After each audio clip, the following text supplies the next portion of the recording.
I just had enough energy to get ready for the game. No card today. 5-4. Welcome, pregame.tv. Teddy Covers, Steve Fezzik, and it's time to break down the Western Conference Round 1 matchup. So let's get it started right from the top, Steve. Warriors and Pelicans.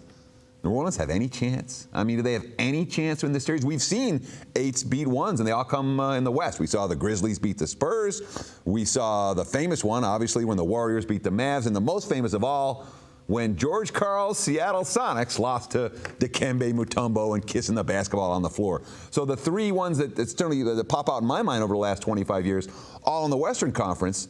Could this be number 4? Could this be the shocker of all time? 2 of them coached by George Karl. George Karl doesn't coach Golden State here. No, not at this stage. It's Steve Kerr. I don't think so. And the reason being is that I love New Orleans and what they did, but the all-in effort, what was their goal the entire year? Make the playoffs. Make the playoffs, whereas Golden State's been coasting along, have not pressed at all. It's a really, really bad spot for a very fine New Orleans team. But I will say this, Ryan Anderson comes back, Drew Holiday suddenly is playing. This team is darn good. That's the whole thing here. The point spread is a great equalizer. Now, Golden State with a double-digit positive point differential this season. There have only been 7 teams to do it in NBA history. 6 of those 7 teams have gone on to win the title. But, of course, the Warriors got to get out of the first round first. And I'm telling you, we're talking about the best player on the floor. Is it Curry or Davis? You can make an argument both ways. So Golden State doesn't have a clear best player on the floor advantage. When we look at New Orleans' depth, hey, they got Anderson back. As you mentioned, they got Holiday back. You have Eric Gordon, led the NBA in three-point shooting percentage this year. You have Tyreek Evans, who is capable of going off in any given ball game. Over. Regular season, Warriors won and covered both at home. New Orleans had a win at home and an overtime loss at home. I think the Pelicans might cover some numbers here, but when it comes to winning the series, this doesn't look like an 8-1 upset. Looks like Game 3, New Orleans, nice win. Game 3, 4-1 Golden State. Moving on. Rockets and the Mavs, and Dallas was the team that everybody wanted to face because they haven't played well over the back half of the season. Of course, maybe since the Rajon Rondo trade, they haven't played particularly well, but they do get to face a Rocket team with multiple injuries. Houston without their defensive-minded point guard, Patrick Beverley. Houston without their big man, Montejunas. Chandler Parsons, of course, the big acquisition between the two teams this past offseason. He's been banged up. You have James Harden, who is looking for his first series win since he was third banana in Oklahoma City. He hasn't won a playoff series since 2012. And oh, by the way, this Dallas team that everyone's mocking went 6-0 against the spread their first 6 against the defending champion San Antonio Spurs in the first round last year. They gave the Spurs a tougher test than anybody. Yeah, and huge coaching mismatch here, too. You got, Carlisle, who's a great coach, against Herman Munster, that's capable and had a very nice NBA career.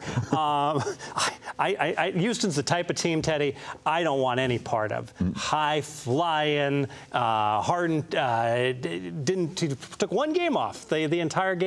Great regular season type of team because they're so high scoring and they're banged up right now. I see them as a complete pretender. I'll give one data why Houston has no chance to win this title. They're back-to-back against San Antonio at the end of the year. They need the game like blood to wrap up the number 2 seed. They're at home, and they're laying. No, they're getting 3.5 against San Antonio in that game. Covered. After they covered, they lost out. They covered. What are you worried about? They're down 104-100, and they threw one in from the parking lot.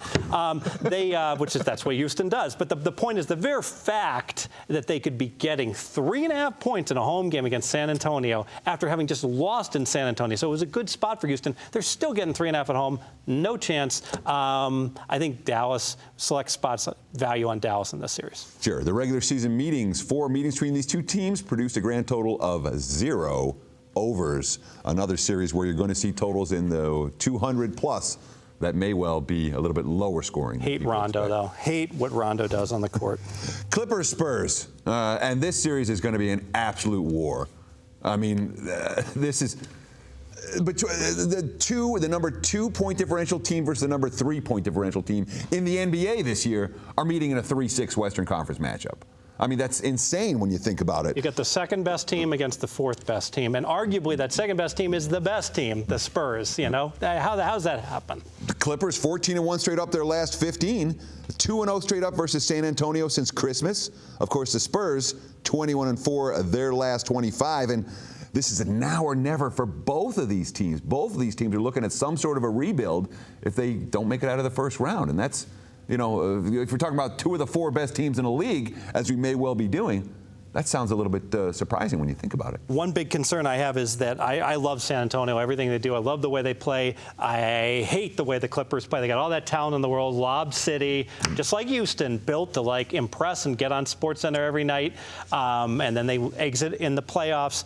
But Splitter, being that injury at Boris Diaw, very good at the center position. But the problem is I want more bodies. Every time DeAndre Jordan gets the ball anywhere close to the paint, I just want to mug him. And I want to have enough fouls to be able to do that. And now, as a concern, I may not have that. The Splitter injury, an impact injury for San Antonio. And it's worth noting that the last 2 meetings between the Spurs and the Clips, one time San Antonio was leading. DeAndre Jordan, 1 of 3 from the free throw line in that ball game. The other time, San Antonio was trailing. DeAndre Jordan, 10 of 28 from the free throw line in that matchup. There will be some hack of Jordan here. I don't think there's any question.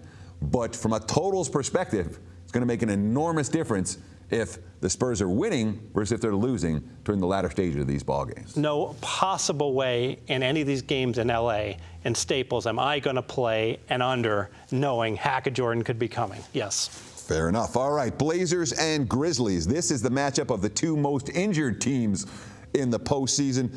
Portland, I mean, we can go down a laundry list of guys that they've already lost. And the guys that are hurt now include Aflalo, Batum, Kaman, McCollum. For Portland, Conley, Tony Allen, and Marc Gasol. The one who you said, is he the cuter one? Is he the one that you like, that you got a kind of a crush on? Yeah, I like Mark, and then when it comes to the Lopez's, I far prefer Brooklyn's Lopez. It's not close.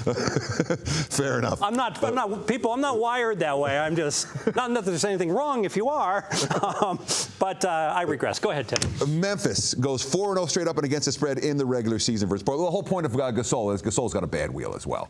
So both teams really banged up. Looked pretty good against Indiana. He sure did. After the game, he came up looking lame. The Grizzlies 4-0 straight up, 4-0 against the spread against the Blazers in the regular season. 9-1 straight up, 8-2 against the spread the last 10 meetings between these 2 teams. Portland closed out the regular season on a 1-5 slide. They're banged up. They didn't care, though. Chance? Yeah, they didn't care. They had the number 4 seed wrapped up because they won the division. Both teams have a chance. Certainly, one thing we talk about health. Aldridge had 2 injuries to his hand, during the course of the year. Who knows if he's 100%? He's not. So, and one thing we didn't mention with all these injuries is how important Jeff Green's been to Memphis. So they've had an addition that's come in that's really helped this team. And also, I've got a history. They got the big towels. We don't bluff. Memphis, we don't bluff. They took out the Spurs as an 8 seed one year. Maybe you should bluff every now and then, because if you don't ever bluff, that's a problem. But I like the lunch pail, blue-collar mentality of Memphis and the grindhouse. But I'm very concerned about Conley not being 100%. And if they lose this series, that will be the reason. Sure. And, of course, Portland, I'd say they have the 2 best players on the floor in terms of Aldridge and Lillard. And they're an underdog, which always makes me interested. Zach Randolph's really good. Don't sell him short. I'm not selling him short at all. But it's unclear whether he's even the best player on Memphis. So, yes, I would draft Mr. Aldridge over him. Yes. Western Conference playoff preview. You've heard it here first, right here on pregame.tv. Teddy Covers and Steve Fezzik signing off.